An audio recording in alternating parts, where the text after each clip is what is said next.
tremendo, por supuesto, y no quiero yo frenarme ni quedarme en ningún elogio, porque vamos a hablar con Flavio Salazar, quien fuera vicerrector de la Universidad de Chile, nuevo ministro de Ciencia, Tecnología, Conocimiento e Innovación para el gobierno de Gabriel Boric, con un tremendo currículum. Aparte, él es experto en inmunología, por lo tanto hay un rol importante que va a desarrollar frente a lo que viene y todo lo que está pasando y lo que hemos aprendido en esta pandemia. Así que, Flavio, estamos acá con la Chiqui de Guayo, con Hassan Akram.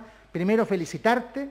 Creo que es muy importante tener un ministro de Ciencias con tus credenciales, y hay mucha expectativa, como la hay también en el gobierno de Gabriel Boric, en términos de poder reactivar un área donde siempre hay deficiencia, donde nunca la plata es suficiente y donde permanentemente uno observa de que el desarrollo de la ciencia en Chile, que es muy importante y que no hay que menospreciarla, podría ser mejor con unas espaldas estatales más sólidas. Así que toda la suerte del mundo para lo que viene, porque si te va bien a ti, nos va bien a todos. Y esa es la primera reflexión al comenzar esta conversa. Muchas gracias, Rodrigo. Buenos días, Chiqui. Buenos días a todas las personas que están hoy día ahí en el programa y a todos los que nos están viendo y escuchando. Sí, comparto contigo una gran alegría el poder de alguna manera no solamente entrar a una cuestión de gestión, ¿no es cierto?, de administración, sino que de alguna manera poner una voz respecto a la necesidad de que Chile tome en serio los temas de ciencia, tecnología, de conocimiento y los ponga al servicio de una nueva matriz productiva, ¿no es cierto?, de un nuevo modelo de desarrollo que de alguna manera se haga cargo de las enormes demandas e ilusiones que tiene el pueblo chileno hoy día. Yo creo que esa va a ser la principal misión. Y bueno, basado principalmente en la experiencia personal y colectiva que tengo varios años, primero trabajando en investigación, en innovación, luego trabajando en la gestión de la universidad, conociendo una gran cantidad de investigadores y de gente que trabaja en la ciencia, lo que me va a permitir entonces con cierta autoridad, con conocimiento de causa, hacer las propuestas que nos permitan, ¿no es cierto?, ir avanzando en estos aspectos que tú mencionas. Totalmente, totalmente. Ya voy a iniciar el diálogo con todos los panelistas, pero la primera pregunta, ¿con qué ministerio nos vamos a encontrar? ¿Has tenido contacto con la gente que está dirigiendo actualmente esta dependencia? Lo que hemos conocido durante pandemia han sido recortes, recortes, recortes de presupuesto. Por lo tanto, me imagino que en ese aspecto deben haber algún tipo de complejidades. ¿Cómo ha sido esta transición y con qué crees que te puedes encontrar el 11 de marzo? Bueno, primero estamos todavía en una situación, ¿no es cierto?, de asumir desde el punto de vista de lo personal en los desafíos que vienen. He tenido conversaciones con la gente del ministerio, con el ministro Kub, con la subsecretaria, ¿no es cierto?, Carolina Torrealba, que me han felicitado y se han puesto a disposición de hacer una transición que sea lo más transparente, lo más ordenada posible. Vamos a poner en contacto a nuestros equipos, pero todavía yo tengo reuniones con el presidente pendiente, que va a ser hoy día, a la cual me tiene bastante ilusionado y emocionado, y después tenemos reuniones ministeriales también con los nuevos equipos. Por lo tanto, es como prematuro hoy día pensar en cuál va a ser ese diálogo, cómo va a ser esa transición. Lo que sí hay es una evaluación que yo creo que la he manifestado transparentemente respecto a las brechas que tenemos que abordar en los temas de ciencia y tecnología. Creo que se ha avanzado en la estructura, ¿no es cierto?, en generar ciertas, digamos, posiciones orgánicas de lo que va a ser, pero hoy día falta implementar los proyectos y eso es lo que quiero llegar fuertemente a hacer una vez que nos asumamos en marzo. Don Hassan. Hola, ministro. Mire, yo sé que lamentablemente en la prensa se hace eco de esa lógica del gobierno de Piñera, que la culpa es del gobierno anterior o del gobierno próximo, que es bien absurdo. Yo entiendo que la propuesta en ciencias de apruebo y dignidad tiene mucha complejidad, mucha riqueza. Empiezo con el dato duro que en investigación y desarrollo, como porcentaje de PIB, Chile no solo gasta mucho menos que Europa y Estados Unidos, sino menos que Argentina y Brasil. Estamos en los países que menos gastan dentro de América Latina, lamentablemente. Entonces hay una necesidad de transformar el sector y realmente poner los temas tecnológicos y científicos en primer plano. Entonces se entiende que están recién empezando con cambiar el enfoque a nivel país y a nivel gobierno. Sin embargo, te tengo que preguntar por los temas más contingentes, porque te van a llegar muy rápidamente esto. Y son dos preguntas específicas para la comunidad científica que yo creo que bueno, están penándonos un poquito. Primero tiene que ver con las becas CONICYT, porque lo que ocurrió con la pandemia es que muchas personas que tenían financiado sus estudios, o de doctorado o de posgrado, hasta el final de sus tesis o final de la investigación, cuando se congeló el mundo, no pudieron avanzar con sus investigaciones con la misma rapidez y se quedaron sin financiamiento para terminar.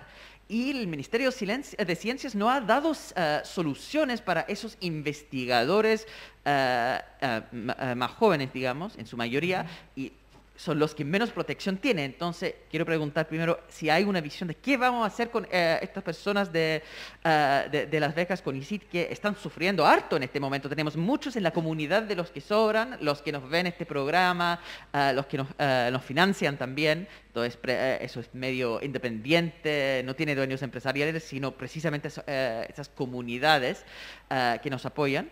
Y esas comunidades tienen muchos de estos mismos investigadores jóvenes que están transmitiendo esa preocupación. Sí, no, yo conozco esa temática, tuve conversaciones en mi calidad de vicerrector con dirigentes de estos, digamos, profesionales, estudiantes que están en estos programas y que tienen ese problema. Y también como investigador, digamos, activo, lo he digamos, sufrido en carne propia. O sea, en el fondo, cuando tú tienes proyectos de investigación y se produce el confinamiento, el cierre de los laboratorios, el cierre de las cadenas de producción de insumos, se produce un retraso que obviamente no es culpa de los propios, digamos, afectados. Y eso hay que solucionarlo. Es prematuro decirte ahora cuál va a ser esa solución, pero sí decir que va a tener una alta prioridad ese tema. Una vez que yo asumo, lo vamos a tomar muy en serio, porque creo que afecta un elemento que es clave en todo este discurso que yo estoy entregando y que el gobierno de Gabriel Boric está también, digamos, implementando. O sea, es una preocupación por las personas. O sea, en el fondo lo que tenemos que hacer es recuperar un entusiasmo para un proyecto país que va a incluir la ciencia y que nos vamos a necesitar estas generaciones jóvenes. Por lo tanto, lo primero que tenemos que hacer es reencantarlo y no podemos, digamos, pedirle que vamos a hacer, no sé, un gran cambio en la ciencia y la tecnología y teniendo a nuestros, digamos, futuros grandes científicos frustrados. Yo creo que eso es claro que lo vamos a abordar. Técnicamente hay que pensar cómo se hace. Todavía es muy prematuro para mí dar una receta, pero como lo dije quizá en otra entrevista, yo no tengo un cajón con las soluciones, sino que realmente tengo una visión global de lo que hay que hacer y entre eso la calidad de vida, el respeto de quienes hacen ciencia, no solamente de los líderes, digamos, de los grupos de investigación, de los grandes científicos reconocidos, sino que de toda la cadena de personas que trabajan en los proyectos va a ser una prioridad, incluyendo el tema femenino, ¿no es cierto?, la incorporación de la mujer a la ciencia. Son elementos, digamos, que están dentro del ADN de lo que es este nuevo gobierno y yo creo que vamos a ver cómo lo llevamos a la práctica. Chiqui querida, por favor. ¿Cómo le digo? Flavio, futuro ministro, ¿cómo se tratan las autoridades? No, yo creo que por ahora, Flavio, no todavía soy un ministro nominado, no hay un ministro en ejercicio y yo creo que por ahora me pueden decir Flavio, yo creo que ahí vamos bien. Oye, Flavio, es una patúa igual. Oye, Flavio. Mira, yo voy a hacer la pregunta más sencilla aquí porque hay algo que a mí me pasa con un ministerio relativamente nuevo que tiene que ver con lo que tú dices también, como yo estudié en un colegio de mujeres, estudié en el Liceo 7, donde creo que la ciencia era una cosa inexistente, ¿no? Yo creo que pasé toda mi... Tampoco era una alumna muy brillante, pero esta parte no fue culpa mía. Creo que durante toda mi enseñanza básica no tengo recuerdos de que haya algo de ciencia que, bueno, teníamos como ciencias naturales, y me cayó el carnet ahí.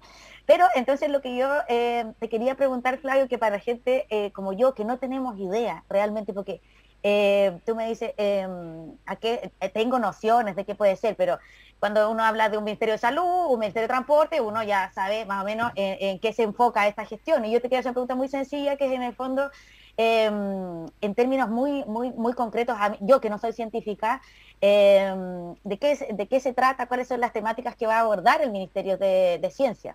Perdón si es muy tonta la pregunta, pero... No, yo creo que es una pregunta interesante porque de alguna manera si estamos planteando, ¿no es cierto?, la necesidad de incorporar estas temáticas en un modelo de desarrollo y tú me dices que cualquier persona entiende claramente qué es lo que es economía y entiende claramente lo que es salud, pero ciencia le parece raro, entonces lo importante es explicarlo para que entienda la necesidad de por qué se tiene que incorporar esas temáticas a un modelo de desarrollo.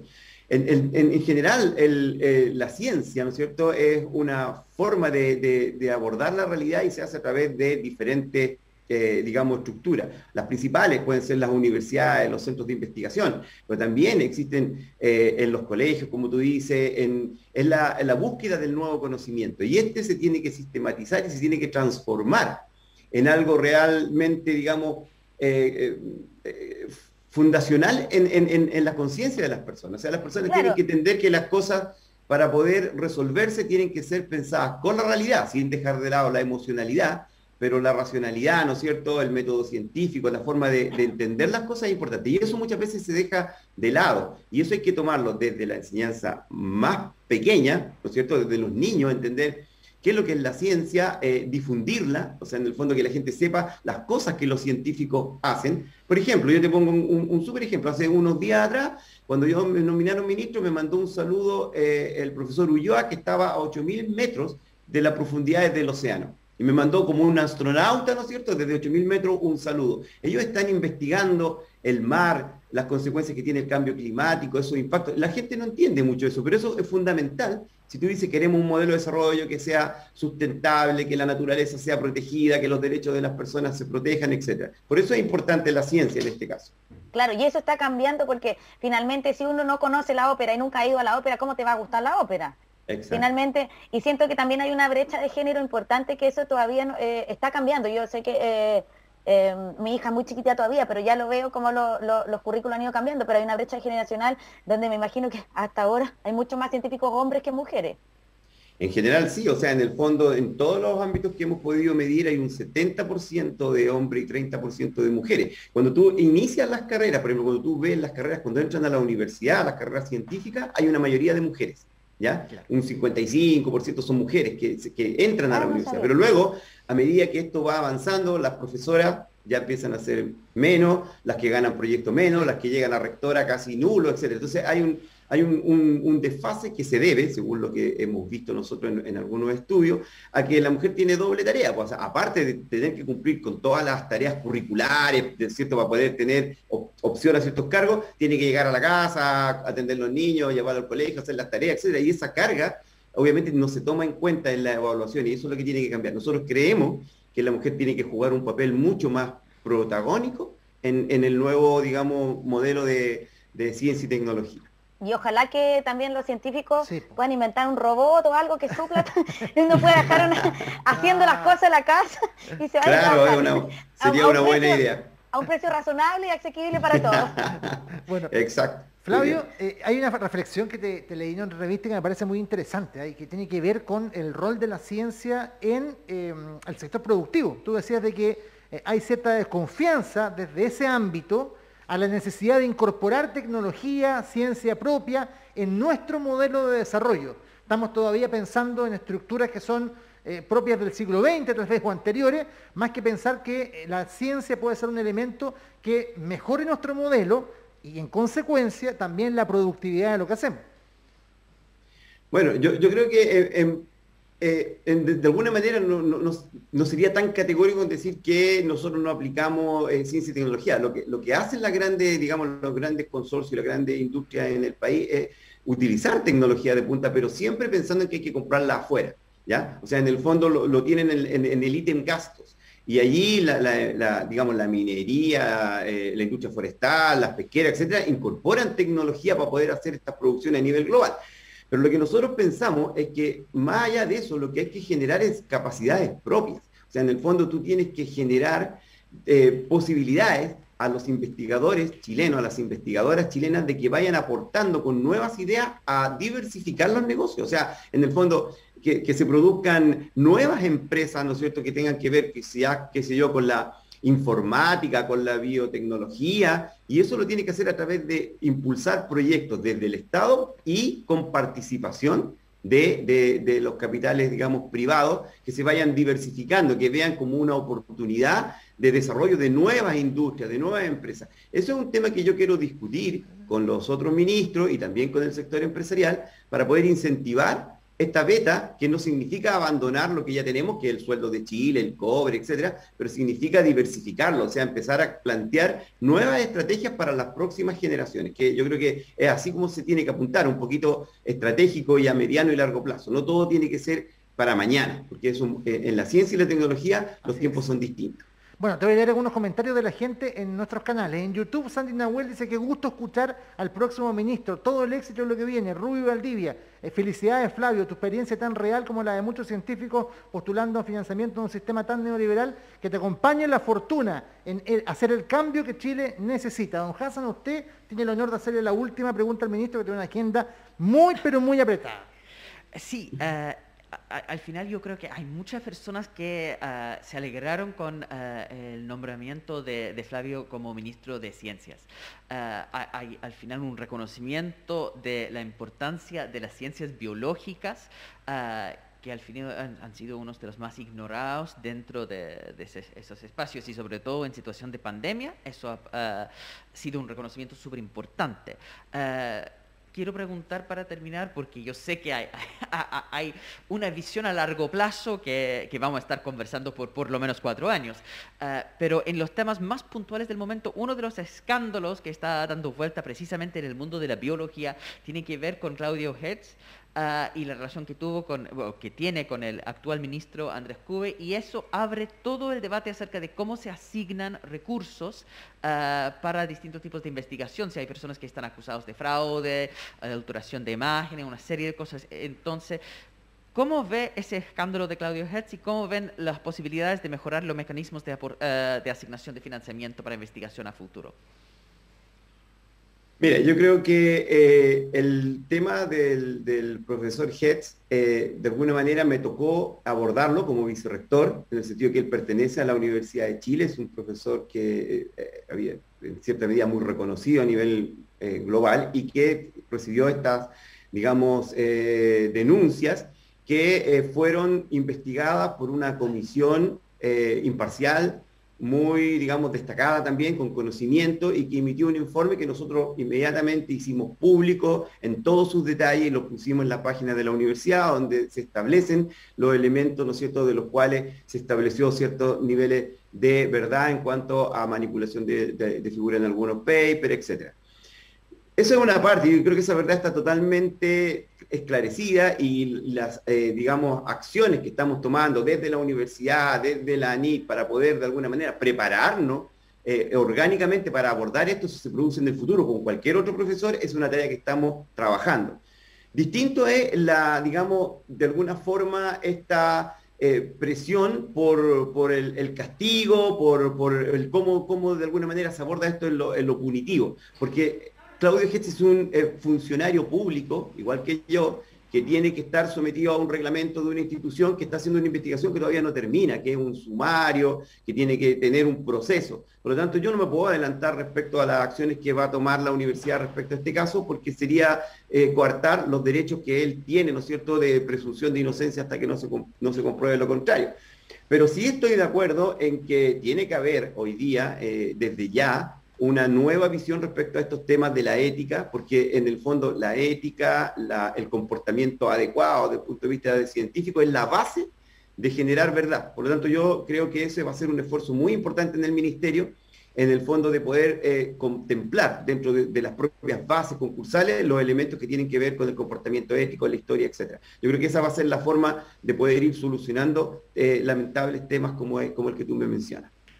Bueno, Flavio, te queremos agradecer, desearte la mayor de las suertes para lo que viene y la reunión que tienes esta tarde, o no sé si el mediodía, con el presidente Boric. Así que muchas gracias por estos minutos. He aprendido mucho esta conversación, te digo, de verdad. Hay muchos científicos escribiendo acá, pero pregúntenle, ¿van a mantener el recorte de fondo en la adjudicación de proyectos? Bueno, seguramente lo va a analizar cuando tú llegues el 11 de marzo a la Moneda, y va a tratar de propender a que sea lo mejor para el desarrollo del país.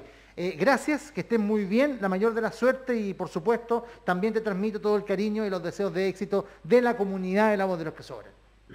Muchas gracias a todos, a todas, y bueno, nos vamos a estar viendo seguramente más adelante cuando estemos implementando las cosas. Por ahora lo que tenemos que hacer es reflexionar y conversar mucho, por eso me parece muy importante esta digamos, conversación con ustedes y con todo, por su intermedio, con todos los, digamos, la comunidad científica que está muy esperanzada, creo yo, en que van a venir cambios importantes. Así sea. Nos Eso. vemos. Chao, chao. Que estén bien. Muchas gracias. Buena suerte. Adiós.